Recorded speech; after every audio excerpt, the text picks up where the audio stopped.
Vous écoutez Radio Diaspora Vision, la voix de la diaspora sénégalaise dans le monde. Chaque semaine sur les ondes de Radio Diaspora Vision, votre émission Carte sur table.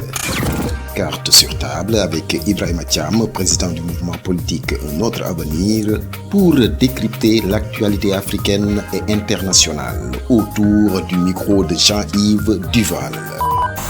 Ibrahima Thiam face à Jean-Yves Duval dans l'émission Carte sur table, décryptage de l'actualité africaine et internationale. C'est chaque semaine sur Radio Diaspora Vision. Radio Diaspora Vision est disponible sur Google Play et App Store. Madame, monsieur, bonjour. Depuis un peu plus de 2 ans, les relations ne cessent de se détériorer entre le Mali et la France. Le climat de tension s'aggravait et ces jours-ci, un nouveau point culminant a été atteint avec la dénonciation par le pouvoir de Bamako de l'accord de défense qui le liait à Paris. Comment et pourquoi en est-on arrivé là? Quelle est la part de responsabilité des autorités françaises et des autorités maliennes dans cette crise à la fois politique, diplomatique et militaire? Autre question, ce divorce est-il consommé ou ne s'agit-il encore que d'une séparation de corps liée à une analyse différente de la situation et des divergences de vues?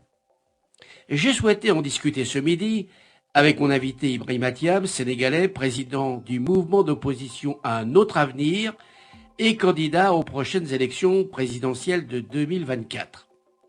Avec lui, je souhaite décortiquer les motifs, vrais ou faux, les raisons réelles ou supposées de cet éloignement de 2 pays hier encore amis et alliés dans le Sahel.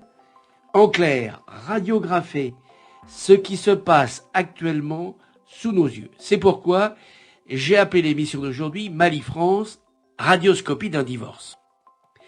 Les effets de ce divorce à l'italienne ne sont pas en effet sans conséquences. Déjà, la France a dû repositionner ses éléments militaires de Barkhane au Niger, tandis que Bamako, de son côté, vient d'interdire l'émission au Mali de RFI et de France 24, 2 médias français internationaux. Par ailleurs, dans 2 jours, lundi 9 mai, la Russie va fêter sa grande victoire patriotique à Moscou. Autrement dit, sa victoire sur le régime nazi, et ce à grand renfort de défilés militaires. Et on prête à Vladimir Poutine de faire à cette occasion, sur la place rouge, une déclaration importante. On en parlera également, et je demanderai à Ibrahima Thiam s'il pense que le maître du Kremlin pourrait déclarer la guerre totale.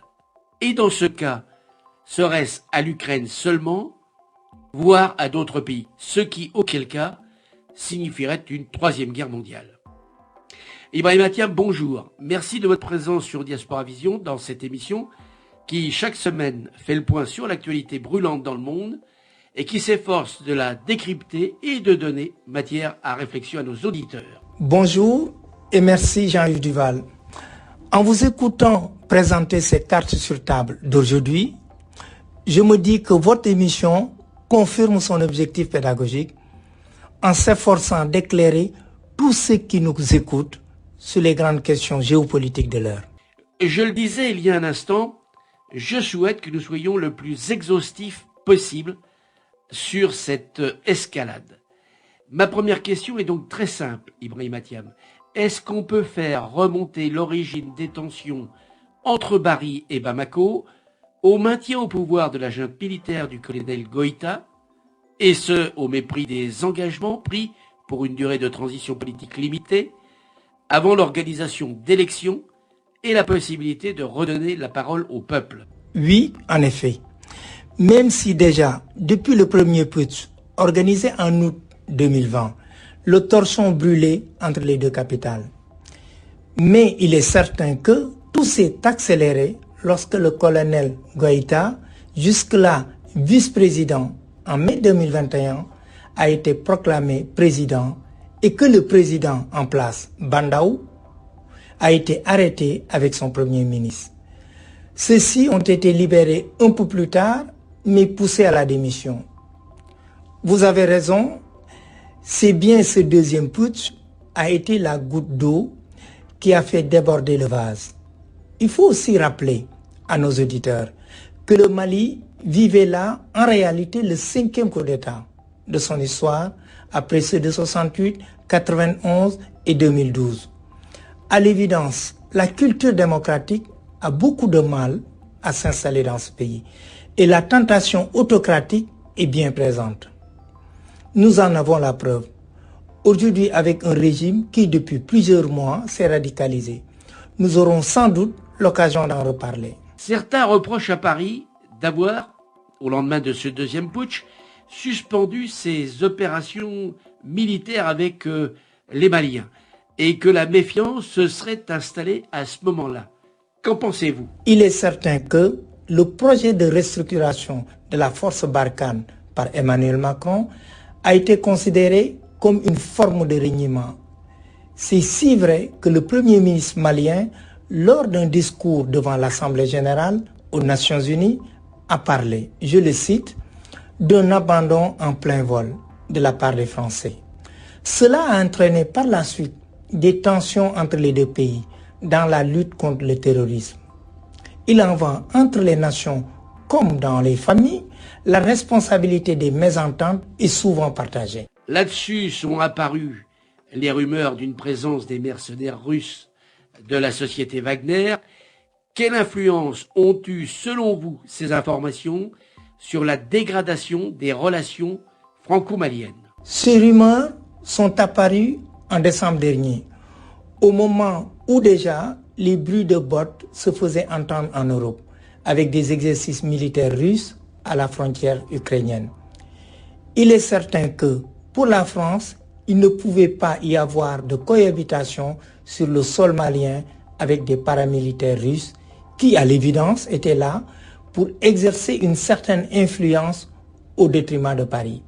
Pour ma part, j'ai toujours pensé, comme en République centrafricaine, ces mercenaires russes étaient davantage là pour protéger le régime du colonel Goïta que pour exercer une véritable lutte contre les djihadistes. Leur petit nombre, on évoquait un millier de mercenaires, ne leur permettait absolument pas de mener une telle guerre. Mais dans tous les cas, Paris ne pouvait pas accepter de voir son action militaire se diluer avec la proximité de ces mercenaires et Bamako leur accordait l'hospitalité. Il est bon de préciser que 14 partenaires internationaux de la France se sont joints à elle pour condamner cette présence militaire russe, ce qui a obligé le Mali à préciser que le Mali était précisément engagé dans un partenariat d'État à État avec la Fédération de Russie et que ce partenariat était au demeurant historique. Ce qui est vrai, car au lendemain de l'indépendance des pays africains, beaucoup d'entre eux qui avaient été soutenus par l'Union soviétique se sont naturellement retournés vers elle, notamment en matière d'éducation et de formation, que celle-ci soit civile ou militaire. Le Premier ministre malien, par exemple, a obtenu son diplôme d'ingénieur en URSS. Et son cas n'est pas unique. De nombreux officiers ont été formés dans les académies militaires russes. Comme je l'ai indiqué en préambule de cette émission, je souhaite avec vous radiographier, analyser au plus près toutes les incidences, les conséquences de cette crise franco-malienne. Voyant que le Mali ne respectait pas ses engagements en matière de durée de la transition, la CEDEAO, autrement dit la Communauté économique des États d'Afrique de l'Ouest, a décidé un train de sanctions diplomatiques et économiques à l'égard du Mali. Quel regard portez-vous sur ces sanctions? Autant je suis favorable à des sanctions diplomatiques, à l'interdiction des déplacements de certains dirigeants, voire au gel des avoirs de ceux-ci, autant je suis beaucoup plus réservé sur les sanctions économiques qui frappent avant tout le peuple malien, qui est déjà l'un des plus pauvres de la région. Ce ne sont pas les dirigeants qui souffrent, mais les populations, et j'y suis hostile.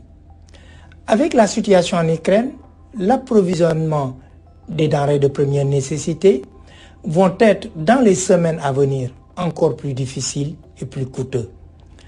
La question qui se pose est, espère-t-on avec ces mesures conduire le peuple à se révolter contre la junte militaire?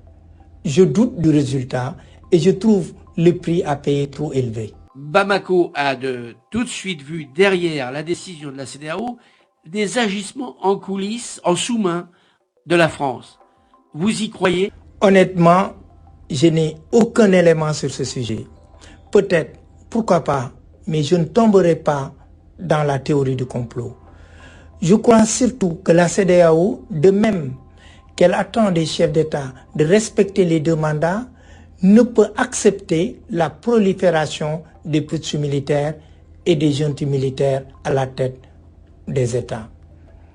La réponse doit être politique et le résultat de consultations électorales libres.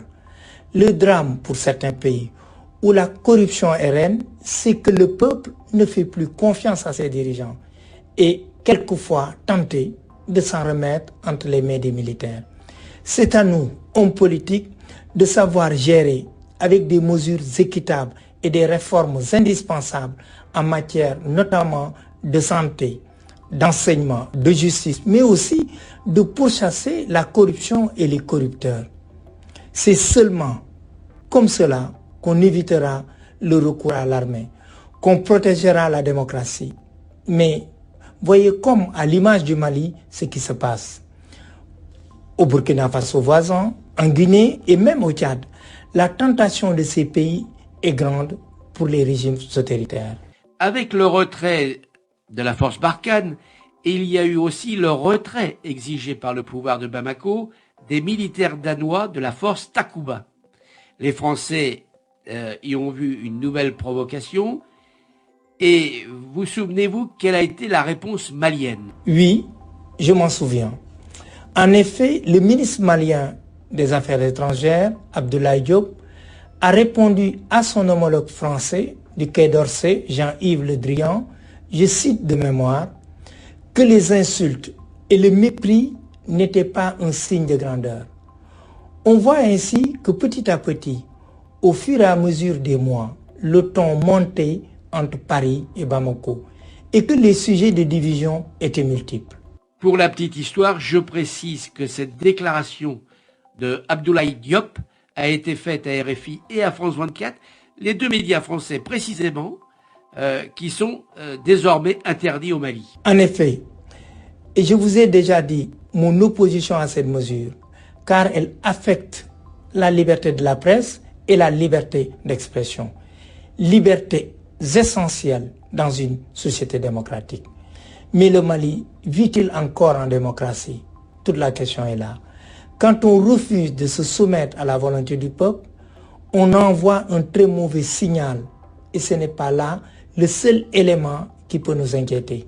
Les autorités de Bamako empruntent un chemin dangereux et j'espère me tromper et la voie de la raison finira par l'emporter. Car pour moi, la place des militaires est dans une caserne et non dans des palais de l'État et du gouvernement. Toujours au chapitre des avatars des relations franco-maliennes, comment ne pas évoquer le départ forcé de l'ambassadeur de France à Bamako, Joël Mayer, fin janvier, et il a en effet été sommé de quitter le pays dans les 72 heures. Le ton devenait franchement désagréable. Oui, je me souviens, les Maliens considéraient que le représentant de la France avait tenu des propos hostiles à l'égard de leur politique. Autrement dit, qu'il avait perdu la notion de neutralité, qui doit être celle d'un diplomate. La France s'est donc vue contrainte de rappeler son ambassadeur. Aujourd'hui, elle vient d'envoyer à Bamako un chargé d'affaires afin de gérer les affaires courantes de la représentation diplomatique. Il se trouve d'ailleurs que la France, depuis plus de 2 ans, n'a jamais accordé son agrément à l'ambassadeur du Mali, désigné par son pays. À raison, semble-t-il, de ses relations très pro-russes, ce qui fait que l'ambassade du Mali à Paris est elle aussi tenue par un chargé d'affaires. Il est toutefois important de conserver des représentations diplomatiques et consulaires dans chacun des deux pays, ne serait-ce que pour les expatriés de part et d'autre. Escarmouche après escarmouche. On voit bien que chaque pays, le Mali comme la France, alourdissait un peu plus chaque jour le dossier, le contentieux même qui les oppose. Je ne reviendrai pas sur le retrait de Barkhane, redéployé au Niger en février dernier, sur la suspension définitive dont nous avons déjà parlé de RFI et de France 24, voici un peu plus d'un mois, pour dire un mot quand même sur le charnier de Gossi et les violations supposées de l'espace aérien malien. Comment est-ce que vous avez suivi et interprété ces événements? Pour la fosse commune de Gossi, tout près de l'ancienne base que venait d'abandonner l'armée française, je ne me prononcerai pas pour deux raisons. La première est qu'il y a une enquête menée par la justice qui devrait faire la lumière sur ce qui s'est passé. La seconde est que, du fait de la présence des mercenaires russes de Wagner sur les lieux, une provocation, une manipulation n'est pas à exclure. Et je préfère donc attendre avant d'émettre une opinion qui, en l'état, serait peut-être erronée et en tout cas parcellaire. En ce qui concerne le survol du territoire malien par des avions français ou des drones d'ailleurs. Je crois que ce sont ces derniers incidents qui ont conduit les autorités maliennes à remettre en cause les accords de défense qui liaient les deux pays. La France argumente de son bon droit en raison du traité de défense en question et le Mali, de son côté, l'accuse d'espionnage. Du coup, et c'est peut-être là l'acte final de la coopération franco-malienne, le 2 mai dernier, le Mali a dénoncé unilatéralement les traités de défense qui liaient les deux pays. Normalement donc, juridiquement, légalement, dans 6 mois, il n'y aura plus de base légale pour l'installation, pour le maintien de la France sur le territoire malien. Qu'en pensez-vous? Comme vous le disiez-vous, Jean-Yves Duval, c'est sans doute là le dernier acte de ce qui a été une longue entente cordiale qui s'est muée au cours de ces dernières années en une sorte de détestation mutuelle. À l'évidence, le couple franco-malien s'est disloqué plus sous l'influence de la politique que de la lutte antiterroriste, qui était à l'origine l'objectif premier de la présence française au Mali. Souvenons-nous comment en 2012, elle a, par son intervention, empêché que la capitale Bamako ne tombe aux mains des djihadistes. 10 ans plus tard, le divorce entre ces deux pays est consommé. Et on va voir le Mali se rapprocher davantage de la Russie, qui, depuis quelque temps, lui livre de plus en plus d'armements. Ce renversement d'alliance vient en effet de se confirmer à la tribune même de l'ONU, où le représentant russe au Conseil de sécurité s'est dit préoccupé par la violation de l'espace malien au Mali. N'y voyez-vous pas là une forme d'ingérence dans les affaires intérieures maliennes? Je n'irai pas jusque-là, mais aujourd'hui, dans le contexte de la guerre en Ukraine, la Russie fait feu de tout bois contre l'Occident et contre la France aussi. En agissant ainsi, Poutine montre à la scène internationale qu'il a désormais la main sur le Mali, qu'il a aidé à chasser la France. J'espère seulement qu'une nouvelle forme de vassalisation, de colonisation rampante du Mali par la Russie n'est pas en train de se mettre en place. L'avenir nous le dira. Eh bien, précisément, cette dernière précision à propos de la Russie me conduit à ma dernière question. Elle n'est pas en lien directement avec le Mali, mais l'actualité en Ukraine. Dans 2 jours, à Moscou, Vladimir Poutine va célébrer la victoire de l'Armée rouge sur les nazis lors d'un grand défilé militaire magnifiant la Grande Guerre patriotique. Ne trouvez-vous pas étrange que 75 ans après la chute de Berlin, Poutine reparle de nazification à propos de l'Ukraine, et ne craignez-vous pas qu'il change de discours, qu'il ne parle plus d'une opération spéciale contre Kiev, mais d'une guerre totale? Il ne vous a pas échappé, Jean-Yves Duval, que je ne lis pas dans le mar de café. Mais pour répondre à la première partie de votre question, Poutine réécrit actuellement l'histoire à sa manière. Et pour combattre le mal, comme il dit, il le qualifie de nazi. Tous ceux qui sont contre lui sont aujourd'hui des nazis. C'est une question de vocabulaire. Il est le seul à y croire. Pour la seconde partie, en effet, c'est possible. Comme il est paranoïaque, il voit des ennemis partout. Même s'il est vrai que tout l'Occident s'est élevé contre son invasion de l'Ukraine. Et dans sa folie de reconstituer l'ex-empire soviétique, il peut en effet décréter une guerre totale à l'Ukraine, ce qui signifierait alors qu'il n'entend pas se contenter du Donbass. Nous serons fixés dans quelques heures. Espérons que nous n'en arriverons pas là et qu'un compromis puisse être trouvé le plus tôt possible. Car cette épée de Damoclès, l'arme nucléaire, suspendue sur l'ensemble du monde, est inacceptable et insupportable. Le monde a besoin de paix pour faire face aux besoins de développement dont souffrent si cruellement certains pays. Je note que ce n'est pas le vœu de Kirill, le patriarche orthodoxe de Moscou, qui passe pour être au demeurant homophobe et qui, dans son homélie du 6 mars dernier, a béni la guerre et l'invasion de l'Ukraine au prétexte, écoutez bien, que les Ukrainiens avaient organisé une gay pride. Nazis et en plus gays, pauvres Ukrainiens qui auront tout subi, en plus des massacres et des destructions. Ainsi va le monde aujourd'hui. Merci Ibrahim Thiam d'avoir répondu à mes questions pour ce Carte sur table. C'est moi qui vous remercie, Jean-Yves Duval. C'est toujours un plaisir de vous retrouver autour du micro de Diaspora Vision pour parler ensemble des grandes questions d'actualité qui préoccupent et parfois inquiètent nos contemporains. Eh bien, il me reste quant à moi à vous donner rendez-vous la semaine prochaine, même endroit, même heure si vous le voulez bien, et d'ici là surtout, portez-vous bien. Carte sur table avec Ibrahim Thiam, président du mouvement politique Notre Avenir, pour décrypter l'actualité africaine et internationale autour du micro de Jean-Yves Duval. Ibrahim Thiam face à Jean-Yves Duval dans l'émission Carte sur table, décryptage de l'actualité africaine et internationale.